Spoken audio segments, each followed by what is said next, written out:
you can only watch it for the first time once. It'll be interesting to see what we catch and what we don't. Did you ever play the video game Mass Effect?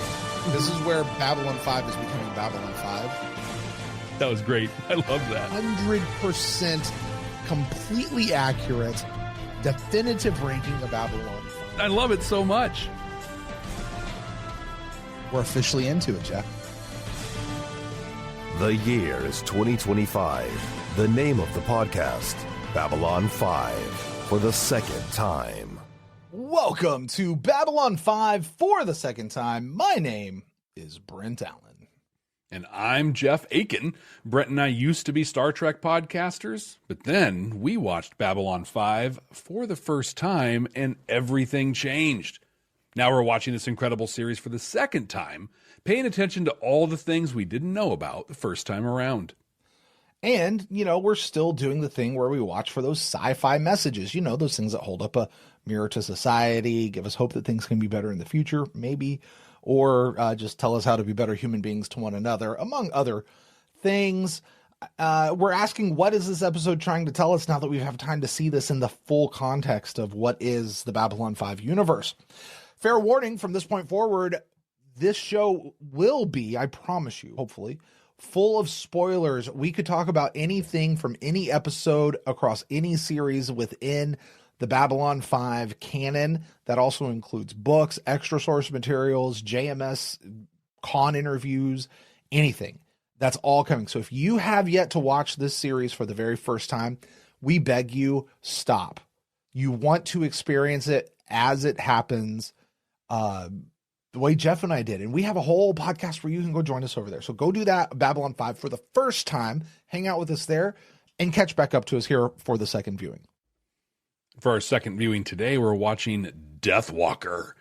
We're going to be looking for all the stuff that we didn't catch the first time around. I remember the first time that we watched Deathwalker, and, we've learned in the couple of these that we've done for the second time that our memories aren't what they once were, at least time. Well, I think as we watched the episodes and we saw the whole series, we tempered and formed a lot of our stuff. But I remember really, really liking this episode, and specifically that Deathwalker and Natoth were total badasses. Right.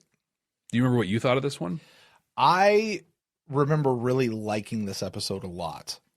I don't think there was much I didn't like about this episode. This also, Jeff, for me, was the very first Brent Watches episode that I ever did. That's right. And so I was watching this with different eyes, knowing also that people were going to be watching me react to the show. So I wasn't just watching it and consuming it, but the whole journey that we as viewers go on with Deathwalker, with who she is and what she's done and what she represents, and is there any redemption that's possible for her and all this? And when we get to the moment where she unveils her plan of like, look, I've done this great thing for everyone. We're going to eternal life. Just we can do it.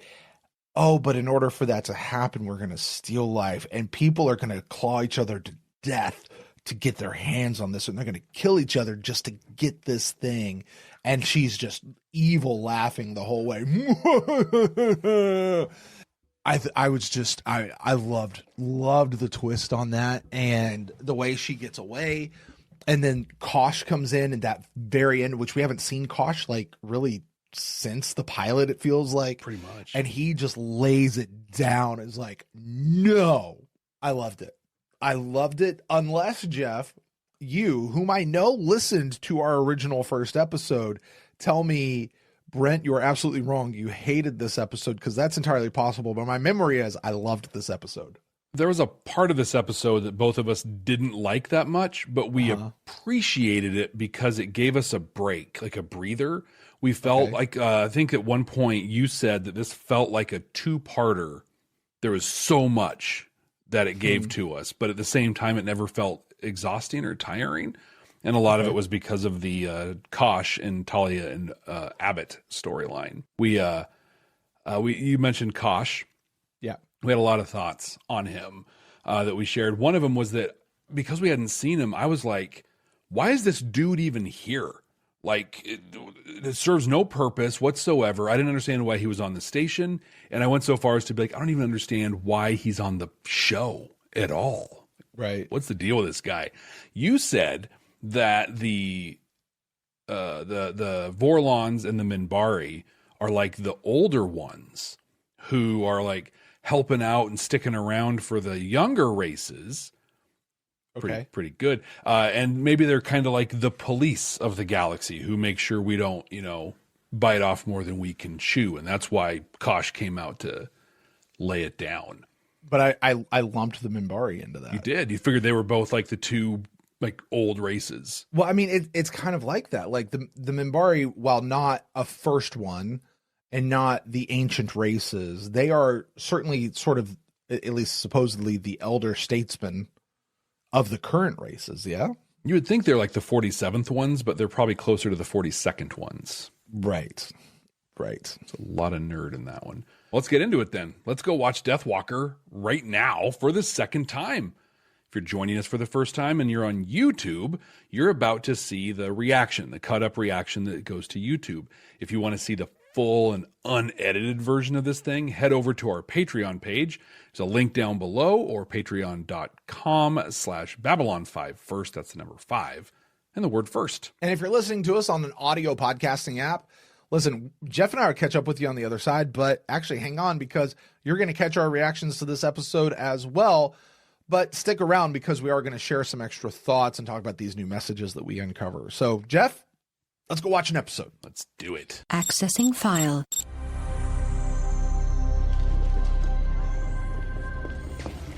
Ambassador Kosh, is there something I can do for you? I wish to engage your services. For what? He has a lot more verbose back here. What sort of business? We will meet in Red 3 at the hour of scampering. The hour of scampering, Jeff. Yeah. What is that? So, I hate that line so much.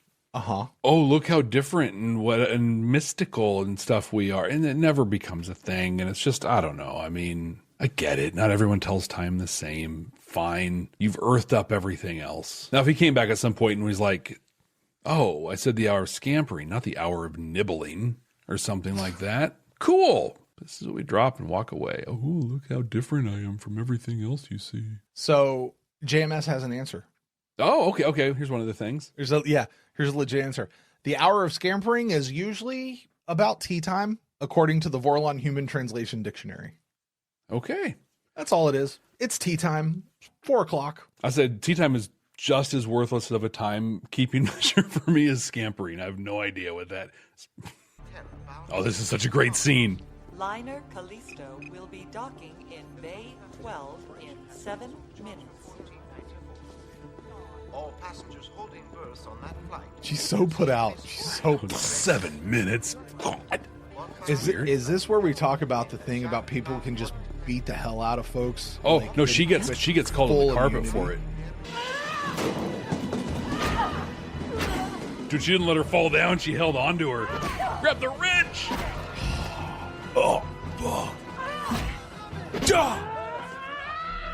I've sworn a blood oath.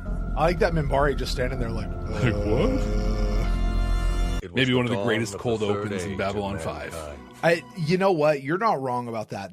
That's possible. That really could be true. Kept yelling, Deathwalker. Deathwalker? I thought you might remember that name. I know I do. Yeah, I like this because we get the whole Dilgar War thing. We start learning about how humanity showed up. Why did you attack that woman? Listen, sister, if she dies, you'll rot in a cage until your spots turn gray. That's off. Till your spots turn gray. Oh my God. It is Shankar, the blood oath. Blood oath. Yep. When the It is a blood oath. Uh-huh. My grandfather and his family were there. Deathwalker used them in her experiments, except my grandfather, who managed to escape back to Nod.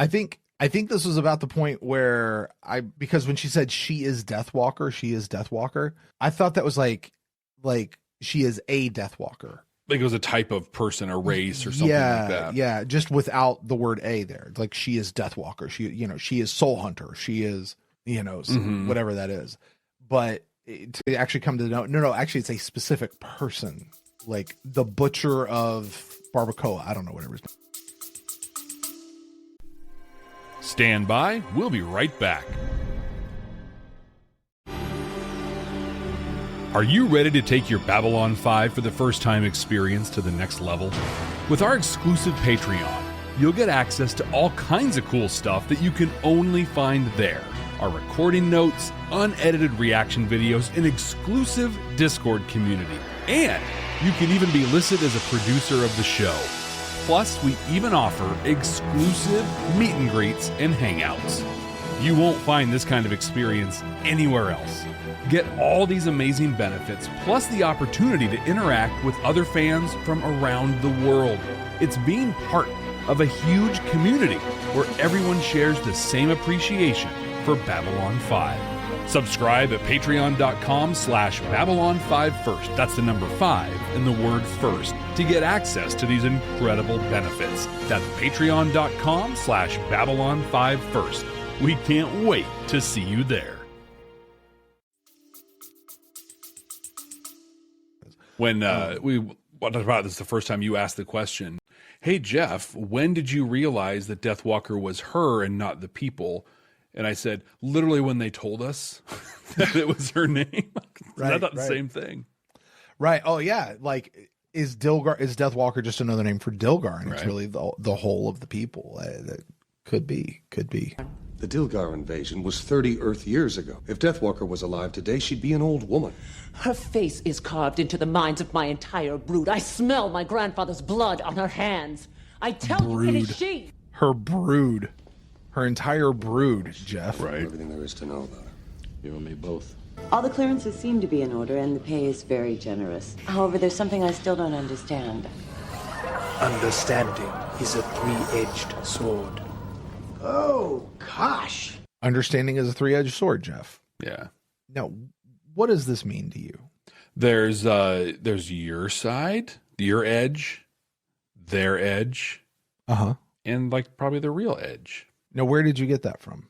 Rashomon? Like, I don't know what that means. It's a Japanese movie about a rape and a murder, and it's told from the point of view of 4 different people, and it's very different. Yeah. Even though it's like objective facts. So I think I've always known that this is the idea. It's a three-edged sword. Well, because first of all, 3 is an important number in the series, right? Understanding is a three-edged sword. But this is also something that I know people said in the comments a ton. And the way they would word it is they would say, understanding is a three-edged sword. There's your side, there's my side, and there's the truth in between, right? Metabolism is astounding. It's repairing the damage at an extremely accelerated rate. I wish I knew what her species was. I've never seen anything like her. Her DNA doesn't match anything we've got on file. She's a Dilgar. Dilgar? Dilgar is a dead race. Those few that were left after the invasion died when their sun went nova. Computer, load history file, EA 2230, reference Deathwalker. Commencing. He had some stank when he said Dilgar. Jadur. Midcorps send me all their files on the Dilgar. There has to be a way to make a positive Ben, identification. Council Chambers chat. Commander. Dilgar? I hardly know Gar. A Dilgar uniform. Post a full detail here until she could be moved to a maximum security area, and keep a tight lid on this, Michael. Until we figure out what's going on, I don't want any rumors running around this station. I'm sorry to bring you shame, What do you think about that, Ambassador, Jeff? but I must fulfill my Shankar. Keep all this secret. We don't want rumors running around. Yeah, I think right now it's a really good idea. With the nearness of your prey. I too have Too many questions. Many of them.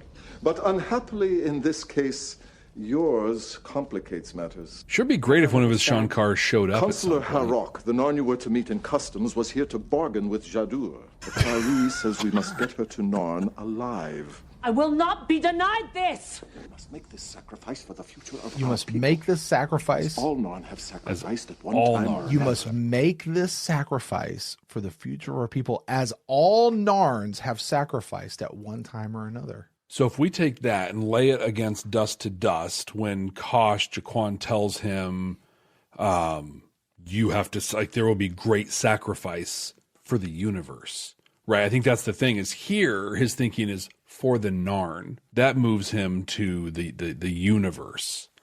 Yeah, I like this. Yeah. I like This is tremendous development for Jakar. Just, just in the last couple of weeks we've seen him now, it's like, oh, okay, this is...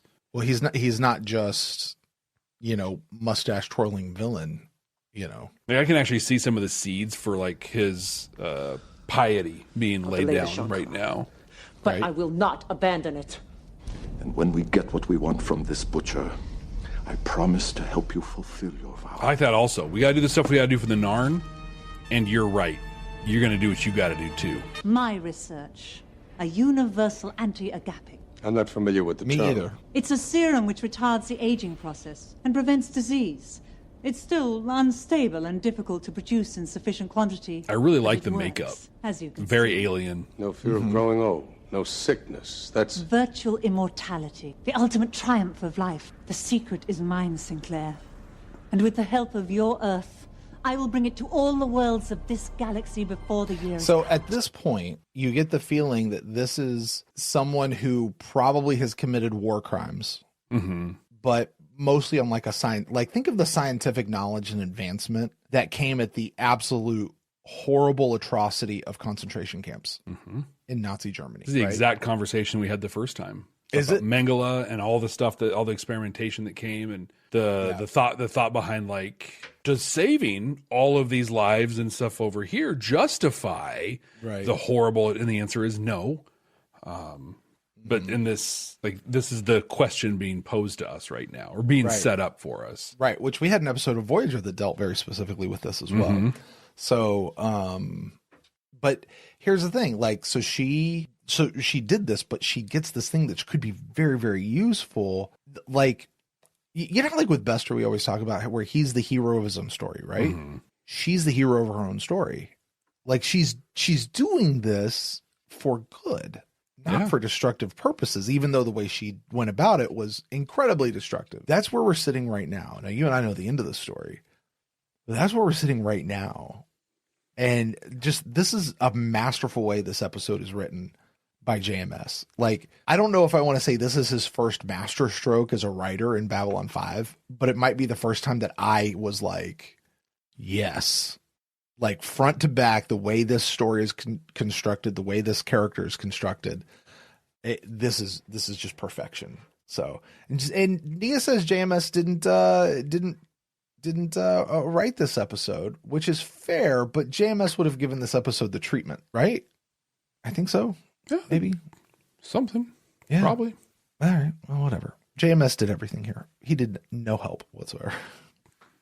This was Larry DiTillio. Okay, JMS and Larry DiTillio were effectively of one mind since their days on He-Man. So that's why there was total brilliance out of all the DiTillio episodes in the first season. All of them. He was just a little further down the line than JMS. So, I mean, that age-wise, not necessarily. Yeah. I like the way you can see the challenge in Sinclair's face. Like, oh my God. Does Saturn have rings? Mr. Abbott, can you tell me what these negotiations are all about? I could. It's not good to reflect too much. Did he just do that on purpose? A problem? No. I'm just tired. I think I'll go back to my quarters. Because it's his job Rest to is get the good. imprint. And so is a nice lean pastrami with just a little mustard and an I don't Antarean disagree. pickle. Yeah? Maybe another time? I would have a pastrami sandwich with that guy if he was buying it. Mr. Lanier, the Toth said the woman she attacked is Deathwalker. The woman He looks claims so she's young. right. He does. She also says it was the Wind Yeah. Swords who sheltered her after the invasion. They are the most militant of all our warrior castes, but even they wouldn't harbor such a... So that's why she has a Possible she Minbari was of passport service to and them. stuff. Could you check with your government, see what they know? I cannot speak directly to the council without permission, but I will contact Alen. Thank you. Man, they had such a cool relationship. I mean, imagine where this was supposed to And go in the later. name of the Narn regime, I extend our sincerest apologies for the attack on you. We are fully prepared to make whatever reparations you deem necessary and make you a most handsome offer. For what? Your discovery, of course, the anti-agapic. Whatever Earth Alliance has promised you, we will triple. Grant me one more thing, and I'll consider it. Name it. The head of the animal that attacked me. Within the hour. And she's still evil. Like, she's still... Yeah. But she also kind of has, like, she's a little bit justified on that, right? And she knows he's not going to do it. Exactly. Based on the data I got from Earth, she is Jadur. It's just funny when you think about, like, she just said that laugh after no one was in the room with An her. immortality serum. She wiped out entire races, destroyed whole planets, experimented on living beings. Now she wants to make everybody immortal? Garibaldi, the voice of Maybe reason. she's got a conscience. Unlikely. Ivanova's right. This one's too big for us. I want Jadur's ship recharged and a fighter escort ready. Yeah, it's like you've got it. We'll take her through Blue 5 to avoid any attention. Right. Horrible means, you don't even know all the means it got it there, but Garibaldi laid a lot of stuff out, but here it is. What do you do? Whatever Jadur's peddling doesn't change what she is. I know, damn it. But if Dr. Franklin's right, her discovery will bring a future free of disease, aging, death, all across the galaxy. She can save more lives than she took, and she can make the deaths she caused have meaning. Isn't that worth considering? Oh, man, that's filthy. Better pray to that god of yours. You're right, Jeff. You know, I remember this being the question that Star Trek posed in its Voyager episode. Is it right to use research and knowledge gained from such absolutely horrible and despicable means? And on the one hand, no, it's not. On the other hand, by not doing so, then why did all those people die in the first place? Yeah. And here is this thing, you know, and an interesting way to look at it that I was kind of thinking about, because Garibaldi's argument was, how can you, reward her even if she's done this thing? What if she was gone, right, out of the picture? And I think even in Voyager, dude was still a concern. But here's the research. Here's the notes. It's going to take you some time to figure it all out, but here it all is. That person's not being rewarded. Like, does that change the situation here if it's not Jadur bringing the thing forward? This person did these horrible atrocities, and it's awful, and they're gone. And we have this. I like the way Sinclair is playing it. Like he's in this moral. He's where we are right now, except he has to actually make a call. Yeah. And Earth has told him what to do. Yeah. Like in a real way, he's a commander. He has no business being involved in something at this level. And so, I mean, really, he's just supposed to be the messenger and make sure the thing happens. But I didn't write it down, but JMS talked about that in the Lurker's Guide. About, I guess people were like, well, he could have said no, or he could have done, or, Earth could have, maybe they didn't know how bad this person really was. And he's like, yeah, you're assuming that, like, and again, this is JMS poking at the Star Trek thing, right? Yeah. Like, you're assuming that, like, in Star Trek, where everybody is supposed to be good and do good stuff, and that's not the way it is in the real world, and that's not the way it is in our world. People are dumb and stupid, and they serve their own needs, and Sinclair doesn't really have the luxury of having his own opinion on this one. He has to follow orders that have been given to him, regardless of what he thinks of them. And that's what we're doing here. He can go through the moral exercise and talk it through and try and find a shred of something to rest on, so he can sleep at night knowing this happened. But ultimately, he could say no and not have a job anymore and be locked up. And, and there's an argument there too. Like, is that the right thing to do?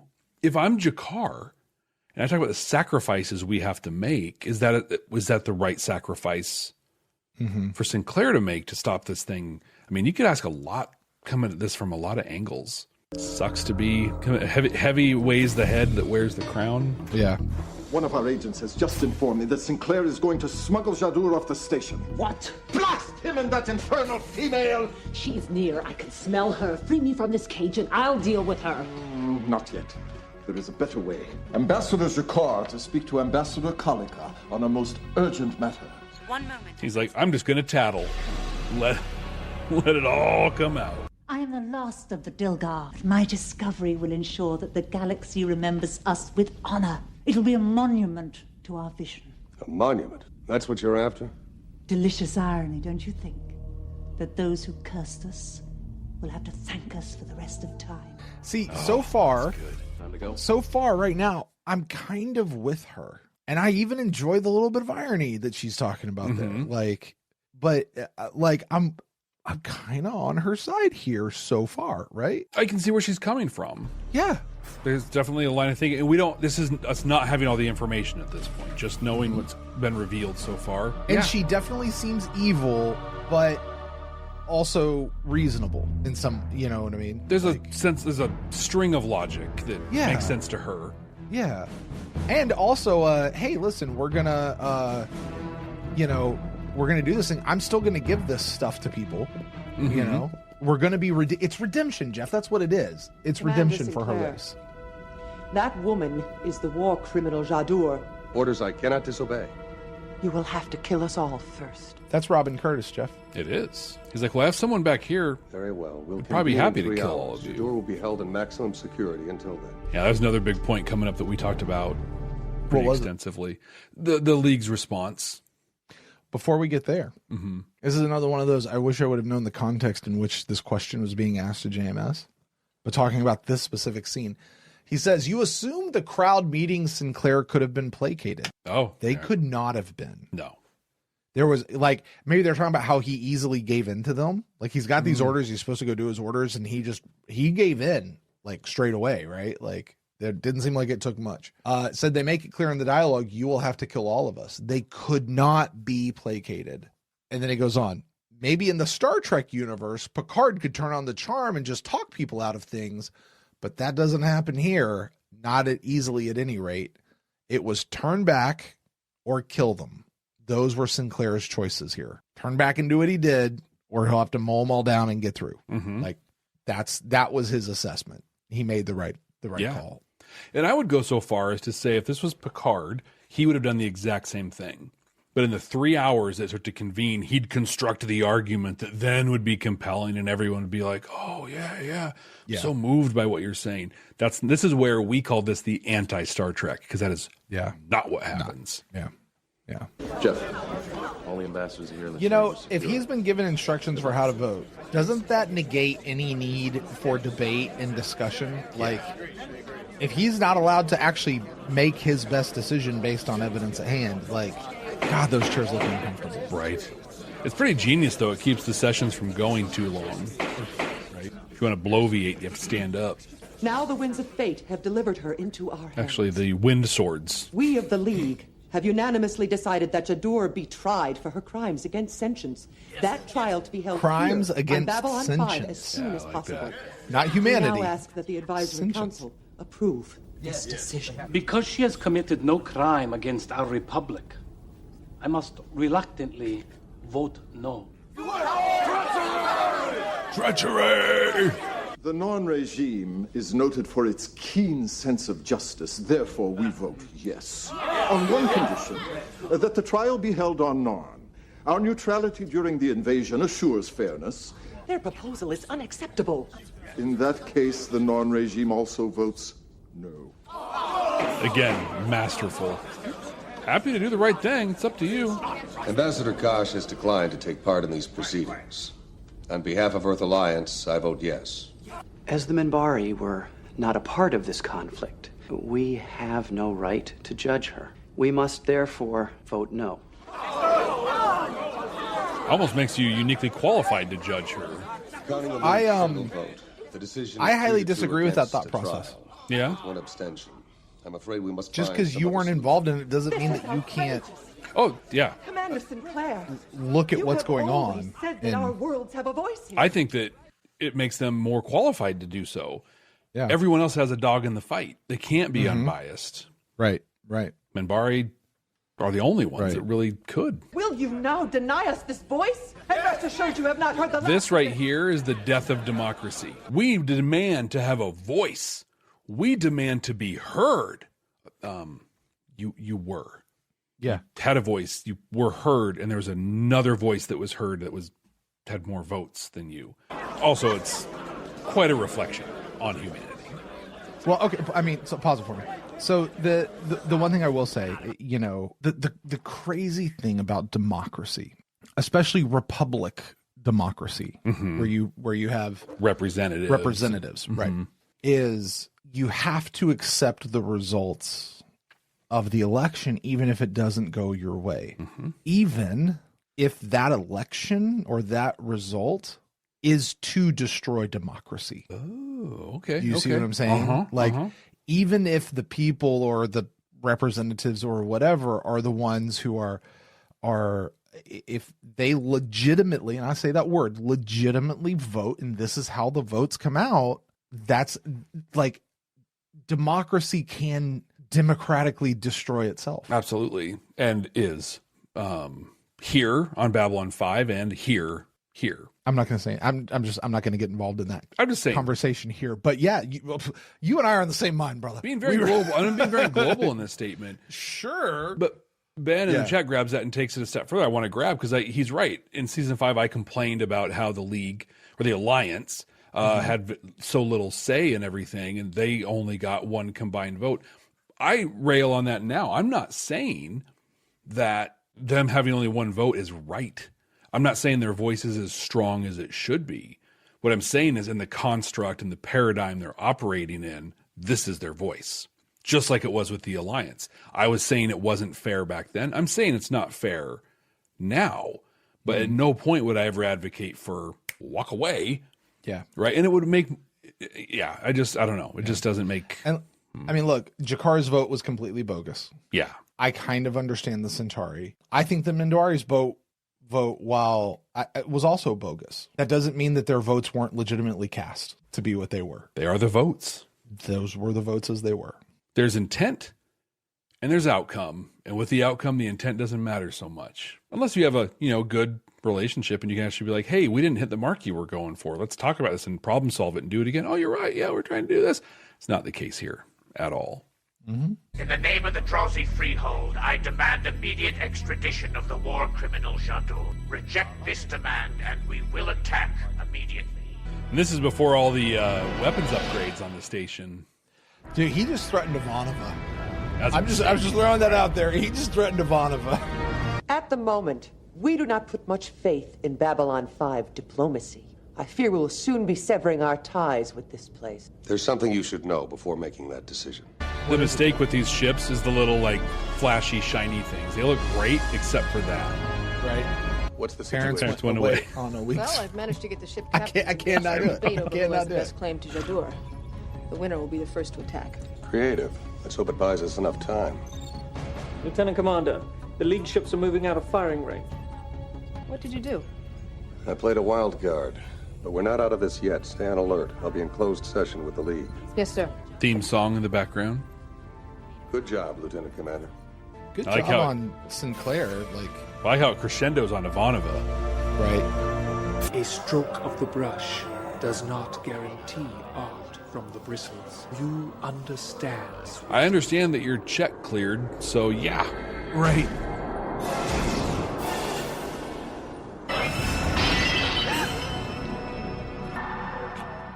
It's like, whoa, I was not expecting that. Not the best editing acting thing I've seen there. Business is concluded. You were swell. Maybe we can have that Jovian sunspot sometime. Kosh, old boy, a pleasure as always. He's got a little R2-D2 arm there. Let's do lunch soon. Miss Winters. I like the single palm leaf thing. And what was on that data crystal he gave you? There's one little planet. Reflection, surprise, terror for the future. Terra. Earth is prepared to develop jal'Zha's discovery immediately. I propose the League of Worlds choose a coalition of scientists to assist her. When this coalition is satisfied, the serum is ready. jal'Zha will be turned over to the League for trial. It's pretty reasonable. Because, again, they still don't know what it takes to make the serum. Those two guys aren't getting paid to speak. Can we trust your alliance will honor this agreement? And what of the Council? Okay. When news of this is made public, Earth Alliance will have no choice. As for the Council, it's already made its decision. This agreement is between Earth and the League, just as it was 30 years ago when we helped you to defeat this well woman. played. And people. It is fair and wise. So now the argument could be made that them playing what the card that they had. Okay, I'm gonna talk this through. I live in a state that has been classified as a blue state because we have to put everything in a very generalized label these days. But what that means for us is we definitely have a controlling party in our state legislature. The minority party, oftentimes if they want to block legislation, has one tool in their toolbox, and that is to deny a quorum, just not show up. And it's actually against the law, and it becomes a whole thing.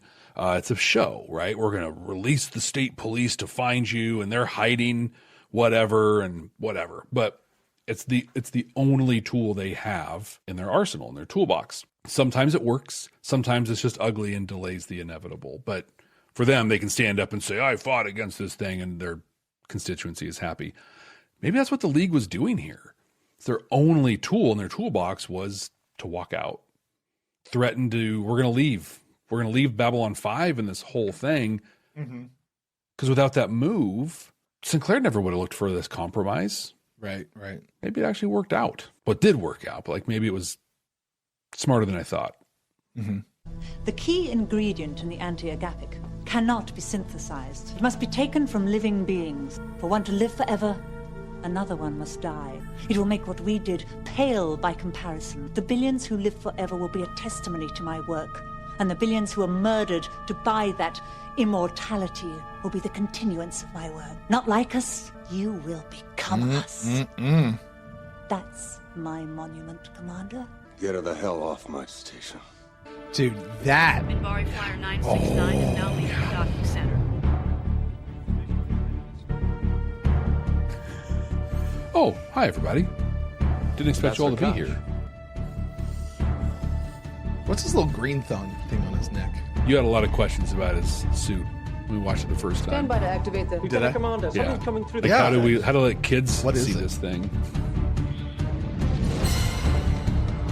It's a Vorlon ship. Kablooey. All's well that ends well. Wando's loving this, man. Why? He's like, whew. You are not ready for immortality. And the fact he just turns around and dips right after that is, We find a reason to keep jal'Zha alive, and the Vorlons smoke her for the same reason. You think it'll always be like this, Michael? Little powers at the mercy of bigger powers? Politics Yeah. before morality, expediency Yes. before justice? Seems to work for everybody, except you. Maybe that's why I like you. The Vorlons are leery of telepaths. If Kosh knows what you fear the most, he can use it against you in the future. For what? With the Vorlons, who knows? they're leery of telepaths. Yeah, it's interesting. They created the telepaths. They're probably leery in the whole, like, stay away. Don't return to the scene of the crime. Respectful distance. I can see, though, why you watched this and were like, this is the biggest deal in the series. The way they leave it here. Maybe so. But he's a con man compared to the Vorlon. Oh, Michael. Con man compared to the Vorlon. All right, Brent. We just watched Deathwalker for the second time. What stood out for you? Gosh, I love this episode. I know. It's so good. It's so good. In a season 1 run of episodes, War Prayer was phenomenal. Listen, Midnight on Fireline wasn't bad. It was great. Yeah. For episode 1? Wow. Born to the Purple, I just had a lot of fun with, but War Prayer, I think, just for really what it meant, what it did. This one it's just a perfectly constructed story all the way around. And I feel right now I'm feeling everything that I said I remember feeling about this episode. I'm just doubling down on every single one of them. Like, yep, that's right. That's right. That's exactly what I felt. This episode, I'll tell you something I noticed about this episode that I clearly, of course, couldn't have picked up on the first time. Yeah. There are a lot of threads that are kind of jump started in this particular episode, most of which will never come to fruition because certain characters, more than one, leave the series. Mm-hmm. But we get Sinclair coming up with his groovy answers to everything and how he sees, works around stuff. We've got EarthGov being EarthGov. We dive in. This might be our first real look at how the council with the League works. Yep. In this episode, we got it's not just world building. We're seeing the world working. I like that. Yeah. You know what I mean? Uh-huh. And while I don't love everything that happened, I can't say that it didn't feel unreal. It all felt reasonable. Like, yeah, that's probably how that would happen in real life. Even if I didn't want it to happen like that, that's kind of how that would go. So, I can't say that I found a lot of new stuff going through it this time. I don't know that I went, oh, he said this. Oh, I take that back. There was one thing when Jakar said, we must all sacrifice, or we must sacrifice as all Narn have sacrificed. And you, my friend, made the great comparison to Dust when Jaquan tells him that you must sacrifice not for Narn, but for the entire galaxy. Mm-hmm. Wow. Like, and that just I think opens up Narn culture. Like that's a fascinating thing to think of as a culture. So it's just embedded in what they do. We never see that though. You know what I mean? Like, what do you mean? We see Jakar step up and sacrifice himself, but so many other Narn that we see are either aggressive, they're argumentative, they're not. Well, we do see Natoth. Yeah, we do. But we see her sacrifice, particularly when we catch up to her in prison so many years later. True. Right? Rifa was taken out by all this. Well, we say Talon, right? Talon. I mean, there's definitely the standouts, that are there, but I think that the Narn. But those are the only real ones that we knew. I mean, am I wrong on this? We knew 3 Narn relatively well in this whole series. Well, yeah, there was a Falon or something like that at one point, and we knew Talon, we knew Natoth, we knew Jakar. There's a War Master at some point that we see or something like that. But no, I'm not saying ones that we saw. I mean, I'm talking about ones we got to know. Yeah, Talon, Natoth, Jakar. Yeah, and we really didn't get too much of Natoth. No, so not enough. That's for sure. Not good Natoth anyway. Yeah. Jeff, how about you? What'd you pick up on this watch through? A really similar place. I think some of my views from the first time were evolved a little bit, especially around the League. But I think that the two things that I saw in this one that really stood out to me were how brilliantly the episode unfolded. And we talked about that while we were watching it, but literally up until the last 4 minutes of the episode, you're like, I mean, she's kind of got a point, I mean, it's not that big of a deal.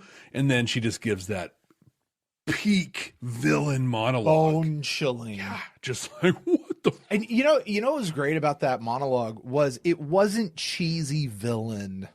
Right. It was real like, oh my God. Yeah, she's like, I win.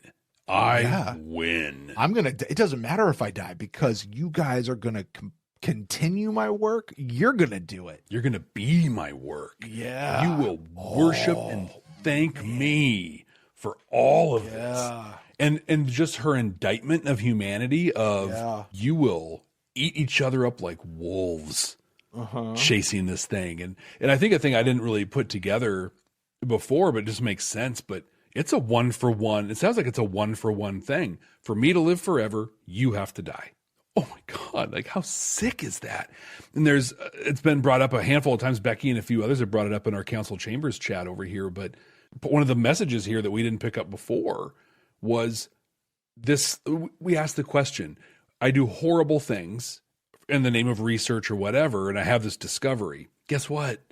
It usually doesn't actually work. Or it's not as great and amazing as you think it is. It's not the miracle cure. Sinclair was like, this is cure disease. All these things will be great. Yes, and. Like, there's always an and or a but when it's like evil research that leads to the thing. But the other piece I pulled out of this one, it's not important, but it's just interesting. Kosh is so conversational. Yeah. In this, like, outside of saying a couple weird things about scampering and lingering or longing and swords and whatever, other than that, he's like swords. But he's like, do you understand? No, we have a contract. He's having conversations with Talia. It was unnerving to hear, I think, for me at least. We already talked some about the messages. Were there any other new messages or anything that stood out for you in this one that we didn't already talk about? So, Jeff, this is from JMS over on the Lurker's Guide. I wanted to save this for this part here. He says this, his own message, I guess, or the message of Larry DiTilio, I guess. Our capacity for greatness. Okay, think about this.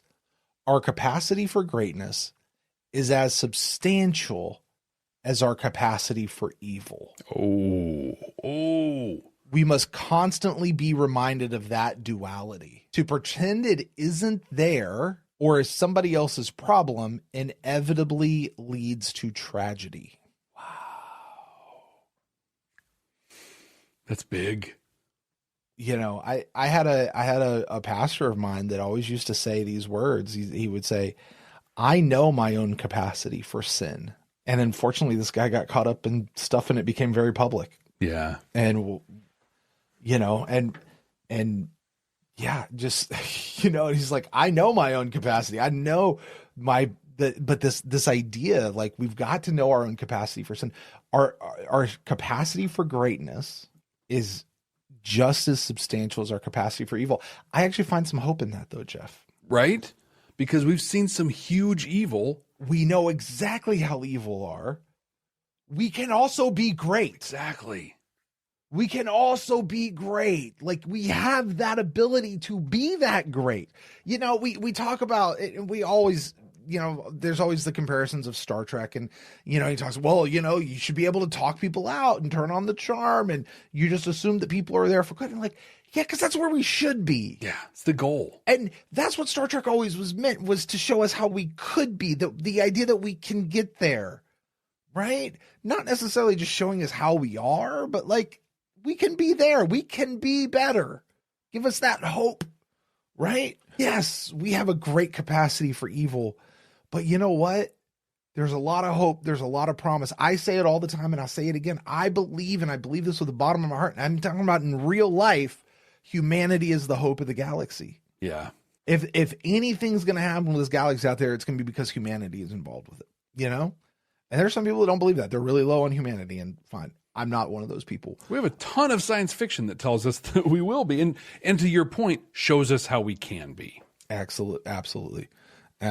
We have such a capacity for greatness. But with that, to the thing you always talk about, the great power. With great power comes great responsibility, because the thing we talked about earlier about democracy, the idea is democracy can actually vote itself into extinction. Mm-hmm. Like, that's the great irony about democracy, right? Like, that's the craziest thing in the world, man. Yeah. So yeah, that's what I pick up on this one. How about you? You catch anything else? Just a little bit. I just talked about, I think, yeah, this is a good episode that, again, like we talked about the first time, didn't answer anything. It just held it up for us. And I think it held it up for us in a really thought-provoking, entertaining way. Yeah.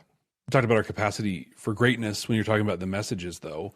It makes me curious what the capacity for greatness of this episode is. Brent, this week you are ranking it. You're plugging it into our definitive and objectively correct ranking of the episodes of Season 1 of Babylon 5, our current top 5. Top spot, we got the War Prayer. Number 2, last week's episode, In the Sky Full of Stars, and the Parliament of Dreams. Born to the Purple, Midnight on the Firing Line. Brent, is this Midnight on the Firing Line's final week in the top 5? Where's Deathwalker going? Yeah? Jeff, I don't remember where we slotted this one, because we discovered last week we didn't actually do our ranking until we got all the way to the end of the season. Correct, yeah. So we weren't doing these along the way. I'm going to pull it up, see where we had it. You want to see where we had it? I'm really curious to know where we had it at the end of the season, because I'm going to tell you where I'm going to put this one right now. Listen, I think there's a lot of great episodes. We've had some really, really good, strong episodes, these first 9 episodes, right? I'm a big fan of the War Prayer. Mm-hmm. Even though I couldn't even remember what that episode was about. I just remember liking, but that episode, now I know, now I got it. It's a great episode. And not just because of who wrote it. It's just a good episode. It just is, yeah. This episode, though, is a step above that, I think. Yeah?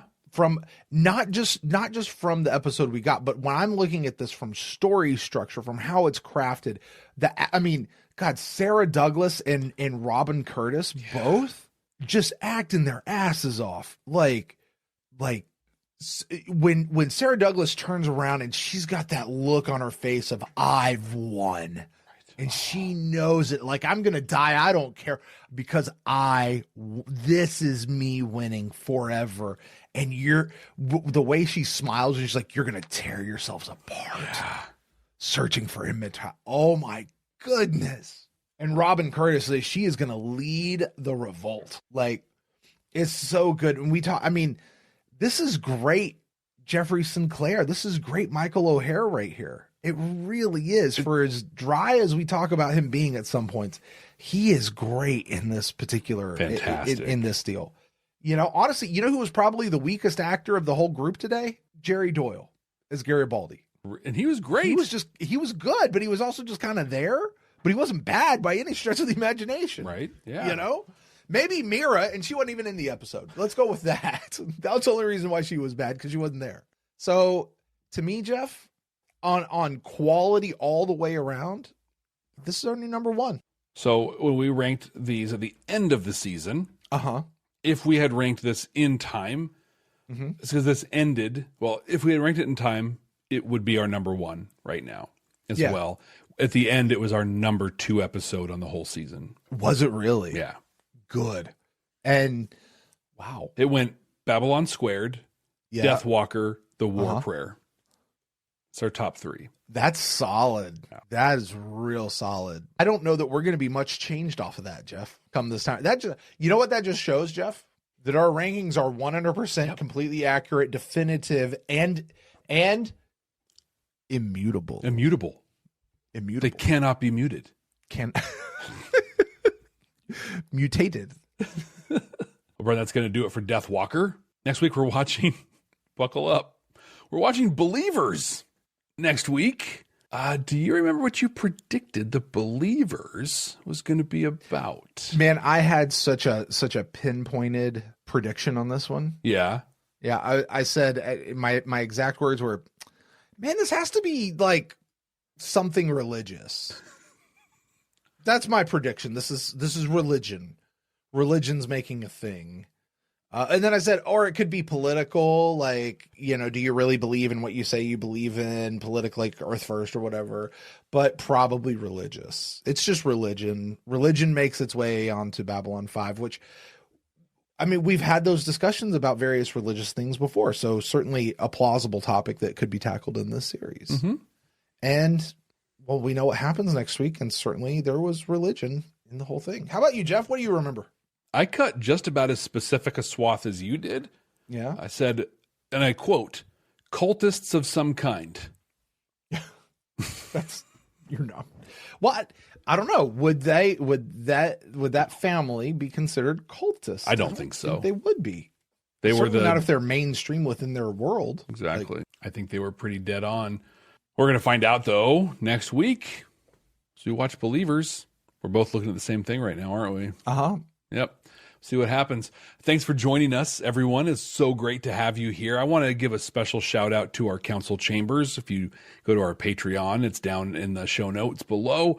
You get to join us when we do our recordings, and we talked with you a little bit, and we bring some of your stuff into the show. Some great points made by our council chambers members this week, as there are every week. So thank you for being here. If you didn't have a chance to join us during the actual live recording of this and you're watching it or listening to it now, thank you. Please subscribe if you haven't already. Like, comment, leave a review. If you go to Apple Podcasts, Spotify, whatever, and you leave that review, like, it doesn't help us in like whatever way, like rankings or whatever, but what it does do is tell people, oh, this is actually a show worth checking out. So totally worth it. But the thing you can do that's actually a true game changer and makes a big difference for us is to share this show. Someone who already loves Babylon 5, actually for Babylon 5 for the second time, they need to have watched it, but you can share Babylon 5 for the first time with someone as well, and that'd be fantastic. So until next time. Hey, Jeff. Yes, Brent. Hey, what's up? So when Kosh and the Vorlon ship showed up through the jump gate there, and they blew up her ship. Mm-hmm. Did you notice the little thing flying off to the side? A little piece of that went out. Yeah. You know, that was actually her. She made it. She did, really? Yeah. And what? So they just, that was just an effect for everybody watching. But the Vorlon actually did something with Deathwalker. What'd they do? They imprisoned her. Okay. In the Phantom Zone. I mean, we're not some deep space franchise. This station is about something. That's good. That's a Superman reference, folks. Yeah, and that was right off the cuff one for you, too. That was great.